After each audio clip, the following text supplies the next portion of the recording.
want to welcome in Stephen Bailey of Syracuse.com, who's going to join us today to preview this weekend's game between Syracuse and UConn at Pratt & Whitney Stadium at Rensselaer Field on Saturday, game time 1 p.m. Stephen, definitely appreciate the time, and thanks for joining. Yeah, thanks so much for having me on. I appreciate it. So, a little bit of a rivalry between these two schools on the basketball court. Haven't really played recently in football since the Orange did leave the Big East. Let's just get that out of the way. Just talk a little bit about the matchup. What's the viewpoint from up in Syracuse? Are they happy to play this game?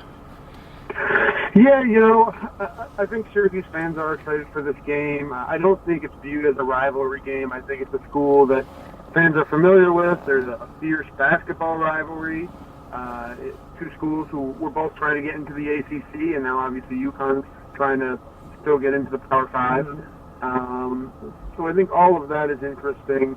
But honestly, Syracuse fans have watched this team go up against so many difficult non-conference opponents that just having a game where, I know UConn's favored by 3.5 right now, a game that they view as winnable. I think some SU fans, right or wrong, believe it's a game SU should win.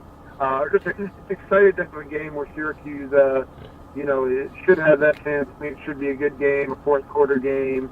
So I think it's more just being excited for a competitive game than any kind of historical or relationship-based narrative. Now, a couple of tough games the last 2 weeks. Syracuse is 1-2 entering Saturday. Under first-year head coach Dino Babers, what have you guys seen from the offense specifically? It's well chronicled how fast they're moving offensively. Just give us a summation of the season thus far.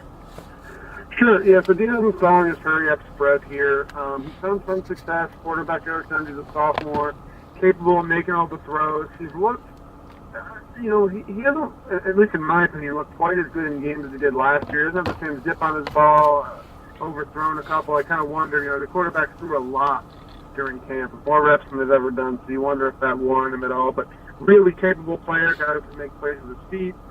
Strong group of receivers right now led by Amba Adetawa, a graduate transfer from Maryland. He's third in the nation in receiving yards per game. I think part of that is a product of the offense, but I also think he's a legitimate deep threat, really, really fast guy who holds records for sprinting at his high school, McEachern High School in Georgia. Phillips, a playmaker in the slot, really mobile guy, can turn on a dime, came in as a running back a couple years ago, actually a guy from Connecticut. And a couple other good receivers at Steve Ishmael and Brisley's team. So capable skill position players, solid running backs, Dante Strickland, Mo Neal, freshman, a couple guys you'll see. But up front, the starting five really has struggled to open up holes in the running game. And I'll say front six, a lot of the tight end position too. There really hasn't been a ton of production there. And a couple injuries are going to make this game interesting. Center Jason Emmerich missed the last game with a shoulder injury. Dino Babers does not release any injury information. I would still probably be surprised if Jason could play. That's just kind of my vibe. And then redshirt senior right guard Amari Palmer went out with what looks like a knee or maybe an ankle against South Florida. So we'll see if he can go. But opening holes has been an issue with or without those guys. They're going to be replaced by, if they can't go, a couple of redshirt freshmen.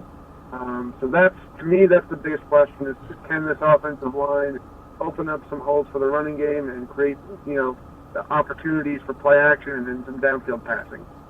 Now, switching to the other side of the ball, typically Babers has had a pretty good defense. Obviously, the last 2 weeks, a lot of points going on the board by the opposing offenses. Have you seen any improvement, however, week to week, and what's the strong suit of the Orange D? Yeah, so it's kind of hard to point to improvements just in these last couple of weeks. The defense was okay, pretty good against Colgate in week 1, but an FCS opponent. You can't take too much from that.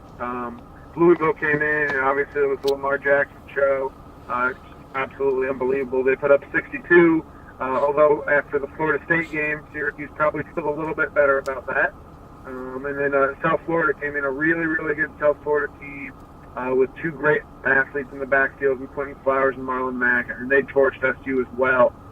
28 points in the second quarter, and ultimately putting up 45 at the Carrier Dome. So it's hard to take too many points of improvement. Syracuse is really inexperienced at the defensive end position.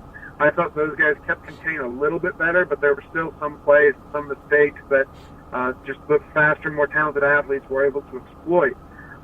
So I'm interested to see in the UConn game. I think, we'll see some more strides made.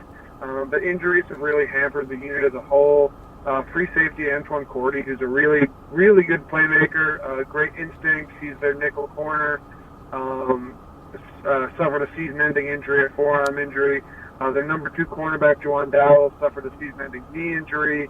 Caden Samuels, one of their starting defensive tackles, was pulled from the game last week with what looked like a knee or maybe an ankle or hamstring. So we just got to see if he can go. And with all of these injuries and guys getting banged up, it's difficult to really see that progress. So I think SU is going to stick with its stance too. They only rush 4 a lot. You try and keep those zone coverages. You try and play the run fit well with the corners and the linebackers, and try and keep everything in front of you. So the goal is to avoid giving up explosive plays. That did not work the last 2 weeks. I think based on personnel, they have a better chance to do that against UConn. But I'm excited. It's a different kind of attack. They haven't faced a team like UConn, and it's going to be interesting to see how that unit, whether that unit can kind of bounce back from a couple really, really, really difficult games. Now I'm talking with Stephen Bailey from Syracuse.com. So what is Babers? You mentioned a little confidence heading into this game, maybe just from the fan base, but from the staff-wise, what's the sense of this UConn program, and what's the sense from them in terms of what they can possibly do once they get down here to Connecticut? So Dino's pretty even-keeled with that stuff. None of his assistants are available to the media, so I can't tell you what any of them think, but I do know this. Dino spoke highly of the UConn defense. He said he thought they would create more challenges than the South Florida defense did. Syracuse put up 17 first-quarter points against South Florida and then only managed 3 the rest of the game.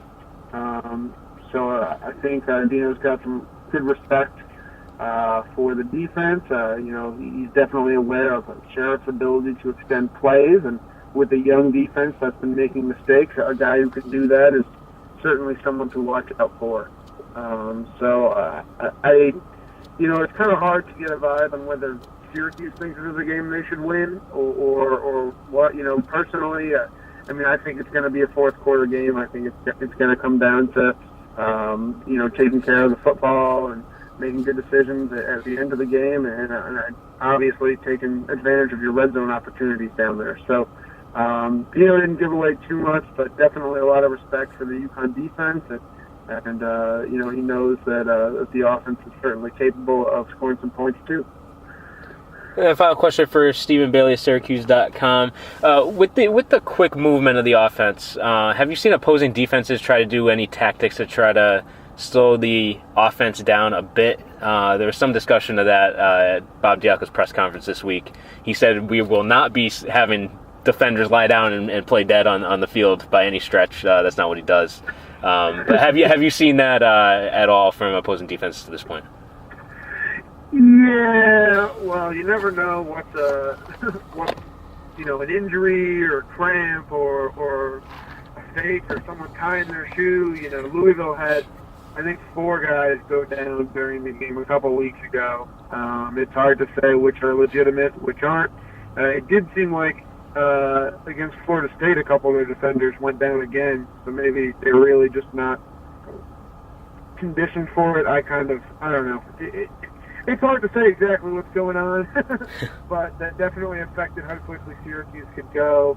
There's a lot of talk about, the chain gang and the officials and what all needs to happen with the ball snap that Bobby Petrino kind of put into play leading up to that week, some gamesmanship. So that's all we've kind of seen, nothing from South Florida or Colgate. I'm really interested to see how UConn handles the tempo, though, because, Louisville and South Florida run some tempo. They don't always go really, really fast, but their defenses are used to it, at least to an extent. Obviously, the UConn offense tries to slow the game down significantly, so it'll be interesting to see, how that UConn defense holds up endurance-wise. I think there's an opportunity there for Syracuse if they can put together some strong drives early, but that's obviously easier said than done. right, I appreciate the time, Steven. Definitely look forward to catching up in person at the game on Saturday. And maybe before we go, just let the listeners know where they can find you. Yeah, sure. So you can read me on Syracuse.com, and on Twitter you can follow me at Stephen, STEPHEN, _Bailey, #1. So feel free to follow me there for all your kind of Syracuse insight leading up to the UConn game. All right, I appreciate the time, and definitely safe travels. Thanks, Matt. Appreciate you having me on. All right, thanks a lot. I think that went very well. Yeah.